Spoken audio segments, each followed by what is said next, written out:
Welcome to Mid. Just go. All right. Clap again, bro. I don't need to No, clap. We're good. We're good. All right, welcome to the first episode of Mid-City Mindset. Today we're going to be reviewing Kendrick Lamar's album, Damn. Joining me here today is... Israel, a.k.a. Swami.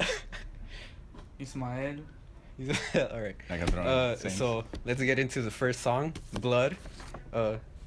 Israel, thoughts? All right, so obviously he's just talking, right? Yeah, I guess. At the end, they throw in the news report, and that was after his BET performance, and he was performing all right on top of the police cars, right? And it was busted up. So he got a bunch of heat on that. As far as when he was talking, I think what he means by blind woman, he emphasizes that she's blind. So I'm thinking that he's referring to the news people who are talking about his song. In regards, they're only taking a look at a specific line that bashes on the police, when everybody who actually listened to the song knows that it was like an anthem for protest at the time. And it was supposed to give hope to the people, as in, even though we got a bunch of this shit going on, we're going to be all right. And I feel like by him dying, they're just trying to throw shade on his name without knowing the proper context. Ismail? Yeah, that was a nice perspective. As far as the song or the song itself, it starts off, is it wickedness, is it weakness, you decide, are you gonna live or die? I'm really not sure what that means now. More sort of going to the verse, I like that perspective where you say that she's a blind woman, and you kind of like connected that to people being blind about the what he's saying.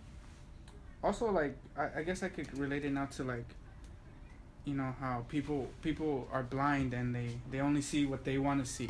In the term, you can be blind to that sense that you only see that, right? Mm-hmm. You don't want to, like, they took that little phrase, how he mentioned at the end, where they quoted him on Fox News.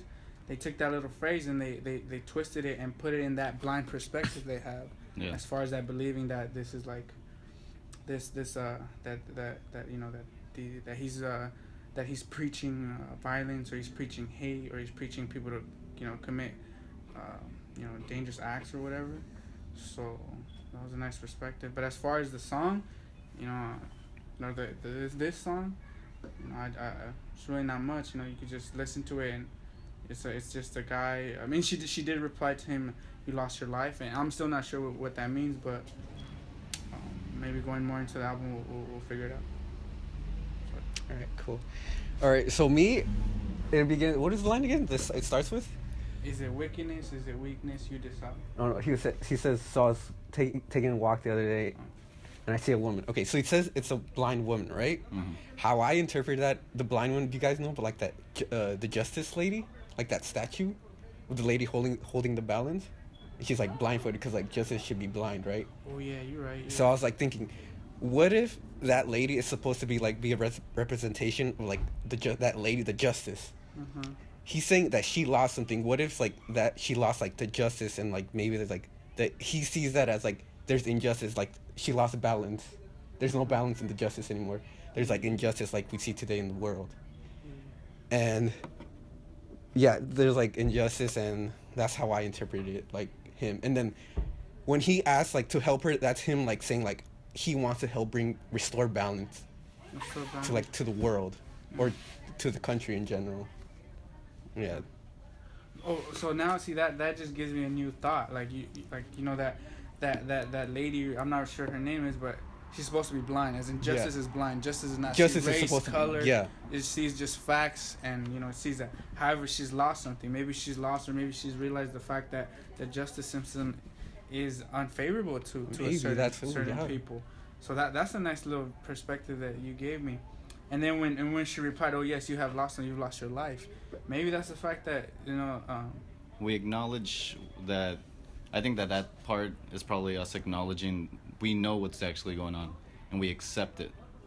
Yeah, they accept it, but at the same time, there's maybe the fact that she was wandering and like looking around, kind of like it says that she trying was to figure it out, maybe, right? Yeah. Trying to figure out how we improve this justice system, but at the same time acknowledging that this justice system has not served you well, has done a bad job.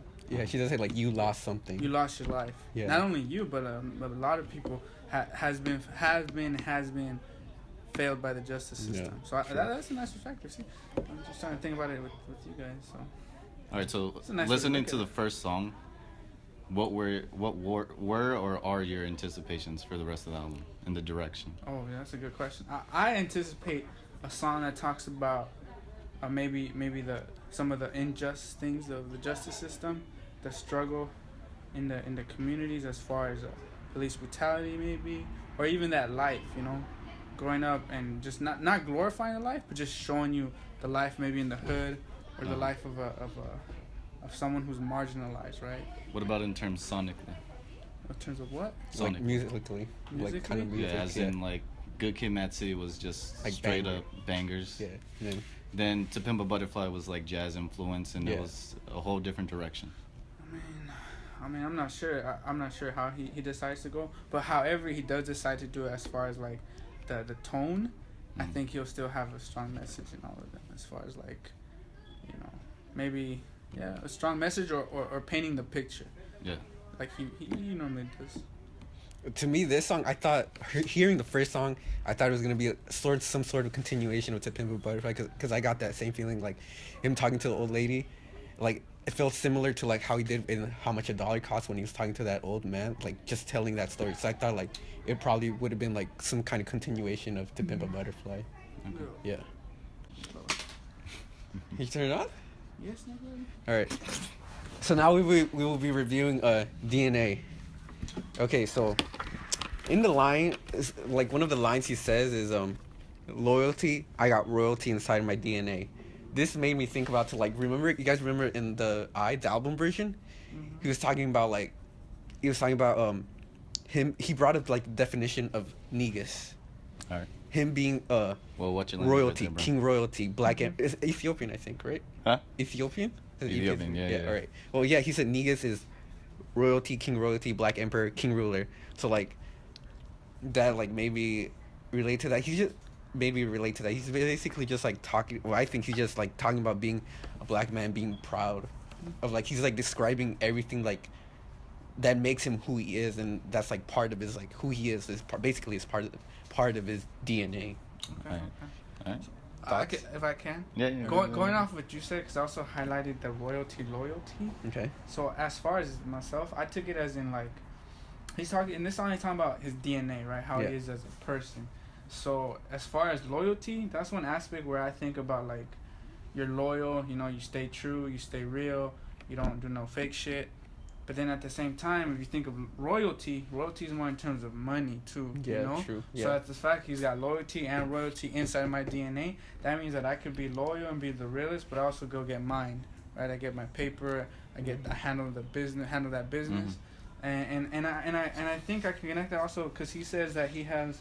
Let me see if I can find the quote where he has. He's saying all this stuff's in his DNA. He says he got ambition, hustle. He also got peace.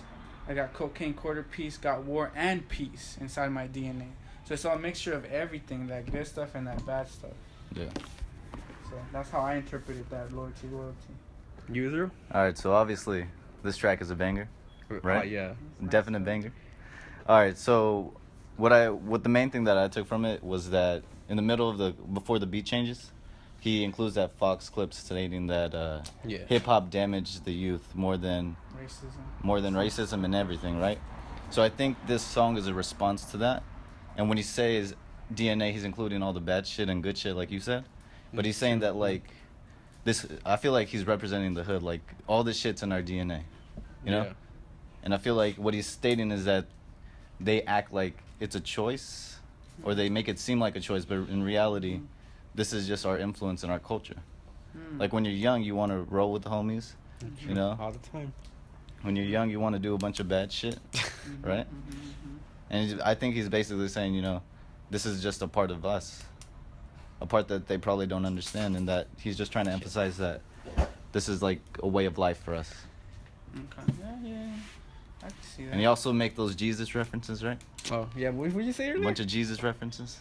He made Jesus references? Yeah, calling himself a prophet? Oh, yeah.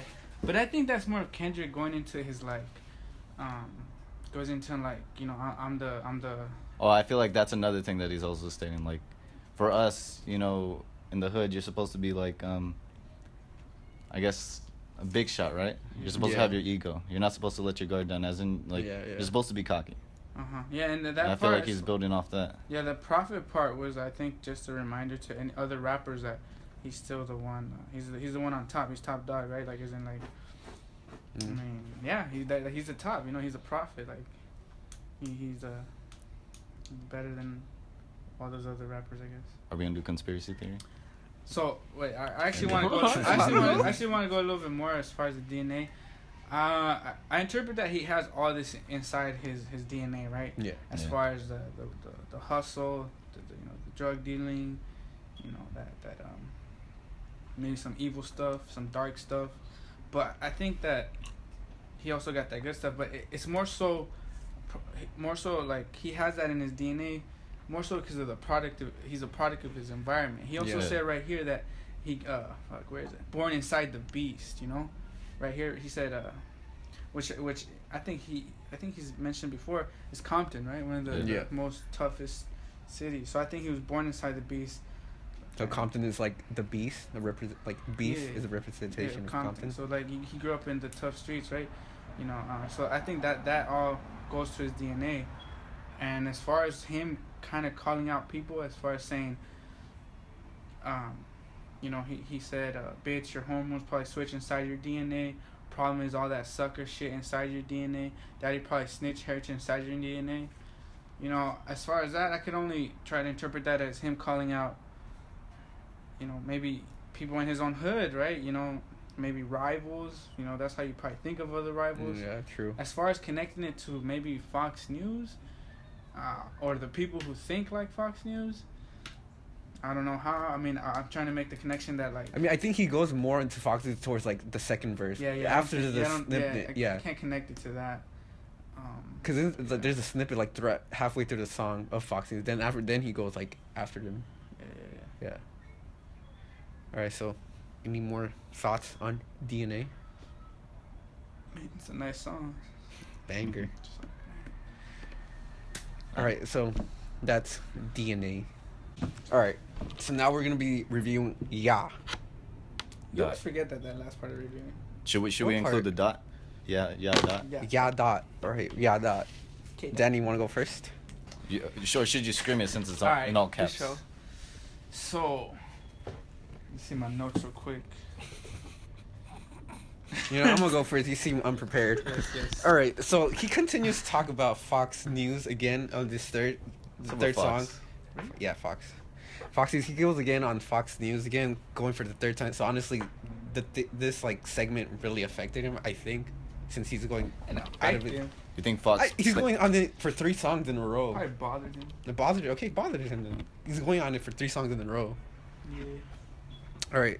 So he talks about he talks about being Israelite, right? Yeah. Yeah, that was weird. I didn't get that part. I mean, I looked it up really quickly. Basic Israelites, what I read said is they're like the people chosen specifically by God. So maybe he feels like he's the chosen one.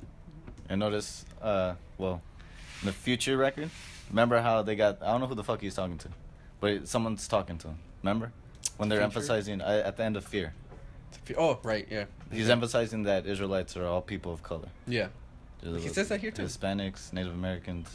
Oh yeah. Blacks. That's his dad talking to him, right? I don't know who the fuck that is, but it's someone. Yeah, someone. All right, so then I mean, this song is pretty short. I mean, that's as how long is it? I don't know. It's pretty. It's I think one of the shortest songs on the album. I mean, that's as much as I think. Yeah. I was able to interpret it from that song. Okay. So let me just review it. Right. So I think it's a song about song about ambition and song about getting yours. Most definitely. And also having your own theories, your own thoughts. Following your intuition, following your heart. Also calling out people who doubt you, as far as Fox News and that guy Geraldo, Geraldo's I think one of the main. It sounds like this one of his friends. Yeah, Geraldo's one of the main heads. Maybe Fox. At Fox, who might probably criticize a lot of people. Yeah. So he's tell Geraldo, this nigga got some ambition. Maybe the fact that you could apply it to yourself. try to strive for something, try to have ambition, try to have a goal. Even though society and Fox News probably just label you and put a stereotype on you, right? Yeah, I feel like that's what he's trying to say when he's going at. He got some ambition. You got some ambition. Just because after he says I'm about no religion, I'm no politician. So why the fuck do you care about what I say? Yeah. Unless you're trying to put a certain light on me. Down, right? Yeah, exactly. Down, dismiss him. And then he's also saying like, my latest muse is my niece. She's worth living. See me on TV and scream that's Uncle Kendrick. Yeah, that's the business. You know, that's just like, you know, being a role model, being a not just a role model, but being out there and like being known. showing your face to the fact that you're on TV. You know, just being more, just being able to show people that just Kendrick being in that spotlight. Yeah, being prideful for what you've done. To everybody, I think. Yeah. I thought the beat was like smooth as fuck, right? Oh yeah. I like the line, keep family close, get money, fuck bitches. But doesn't he have like a girl? Yeah, true. But then like, to be honest, that's kind of what we want. Yeah. Oh yeah, and you're right. I also felt that this is about ambition and staying focused. Keep family close, get money, fuck bitches. As in basically like get yours. This is like get yours. And maybe the fuck bitches could be like, you know, don't lose your head in anything. Yeah. You know? I think that was like a representation of what he said after, like, my mama told me I'm gonna work myself to death. Yeah. I feel like that's something all three of us could relate to with studying. Yeah. Sometimes that shit gets stressful as fuck. Triggered. But in the end, there's a goal, and then I feel like, you know, keep family close, get money, fuck bitches is kind of like a proper representation. Not that we're trying to go at it like from that angle, like a savage, but we're really just trying to have fun after working hard. Yeah, right? So it's like get money, fuck bitches. I think I'll just take it as in like get yours, and don't lose focus. And as far as don't lose focus, as in don't get caught up in an emotional relationship. Maybe that's a representation of just fuck bitches. You know, keep it that one night stand. Right. And that can go for both genders. It could be get money, fuck bitches for a girl. Stay focused, but don't look at a guy. Right? Don't date a guy. You don't need it. You gotta focus. So I think it applies. It's not just gender specific, but I interpret it that way. And then I also see zeros to flip, as in money to get, temptation is. Wait, zeros to flip, temptation is first. But it's money to get, bitches to hit, and that's back to the thing about being focused and stuff. Yeah. But it's a nice song. Yeah. So yeah. Anything else? Nah. This is fun. Element. Right? Yeah, Element. Yeah, okay, Element. All right. So when I heard this I was at home when it dropped, so when I heard it for the first time, it starts with, I don't know what it started, something like really slow, but then he goes, I don't give a fuck. I don't give a fuck. I was getting hype. I was like, this is gonna be another banger. You're about to nut. No, but like I was getting hype. Your nipples got hard. No, not that. All right, but I thought it was gonna be another banger, but then it just like mellowed out. I mean, I wasn't disappointed, but like I thought it was just gonna be another banger. But yeah, that's what I thought initially. It just turned out to be turned slower. But in the song, like I really liked the hook. What was the hook? Was if I gotta slap a pussy ass nigga, I'm gonna make it look sexy. Oh, you gotta sing it. Sing that shit. I don't know. I can't fucking sing. I think like for that line, he's like, if he's gonna call someone out, he's gonna look good doing it, right? I mean, in the beginning, I was like, why is he? I didn't understand what. I'm trying to find that phrase for you. Not this one, right? No. Go like towards like 1 minute, like 120.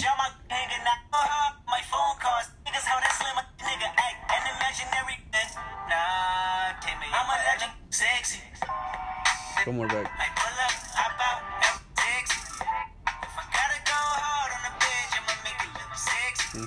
Actually, it's not that one, it's the other one. I mean, it's similar, but alright, cool. But yeah, so I think by that he means like if he's gonna call someone out, he's gonna look good doing it. Like, yeah, that's what I thought what it meant. Mm-hmm. Also, towards the end, he says what did he say? Something about like his last song. No, not his last song, but he says like he said that he basically said like when people throw shade at him or like call him out, like he notices it, but then like he sees that whoever calls him out like will like try to hide it, like, oh, I didn't do that, and then like he's calling those people That out fake too. shit? Yeah, basically. Yeah. Sure. Anybody? I could go off that, I guess. Right. So the first line right away, like saying I'm willing to die for this shit. What I think he's meaning is that he's saying like I'm willing to die for this rap game, right? This element of mine, this craft of mine, and then there's another part that really caught my attention. It's I don't want to do it for the gram. I do it for Compton. So it's like I don't just rap for that money, for that fame, or for the whatever, right? For that he does it for Compton. He does it for his community. He does it for I think for himself too, as far as like being the best. And another part is that years in the making. So this wasn't like this is not just him like blowing up out of nowhere. Yeah. He's been around for a while. Yeah. And like asserting his dominance. He's been around for a while, so it just now we're seeing like the true the best. We're seeing his best now. And then more so towards the end of the song, he's calling out his competition, I think. Yeah. Saying how there's so many fake people in the rap game. And that, as far as the hook, where he says that he how's the hook again? If I gotta slap a pussy ass nigga, I'm gonna make it look sexy. Yeah, that. So that I'm pretty sure that is just like when he says that part, I'm like he's gonna call them out, but he's gonna give it all. Like he's gonna make it one of the top songs, right? Yeah. And make it look sexy. It's like you're gonna hear that shit and you're gonna be like, damn, that's just hard. Yeah. And like, and that goes back to like control. Oh. Yeah. Yeah. Like, damn. Yeah. So, he's saying, I'm not just gonna claim I'm the prophet. I'm not just gonna say I'm number 1 through 5. I'm gonna show you. I'm gonna make it look sexy and call out the competition. Yeah. So he's backing it up. So that's what's up. And I'm willing to die for my shit. He's willing to die for the rap game. And he's gonna call out anyone who's trying to dethrone him or say that they're up to his level or that they're better, and he's gonna do it sexy, you know. Yeah. So I like that, and that applies, and that you could apply that to your life or your craft. Yeah, and that's how I'm interpreting the song and taking in that song, in my element. And what's your element, you know? So that's what's up. Is there? I feel like you guys pretty much got everything. But like to emphasize, I would say that he's basically just trying to establish or just remind everybody his place in the game. He also said, "I got him by a landslide," as in this shit ain't a competition. For real, as fuck Drake. And then he's also passionate about his music. Like he said, "I'm willing to die for this shit. I might kill a nigga," as in like he's not afraid to go at whoever he wants. Yeah. And he's just waiting for someone to call out his name. For sure. Because he's, you know, if he's got to slap someone, he's gonna make that shit look sexy. Yeah. Sure. And I feel like he's also saying I'm willing to die for this shit, like his idols, you know, like Pac, obviously yeah. Pac, Biggie, big names that come when you think of hip hop. Yeah. All right. Young Thug, maybe like that. No, fuck that. Yeah, Young Thug got bangers though. I'm just kidding. All right, that was Element.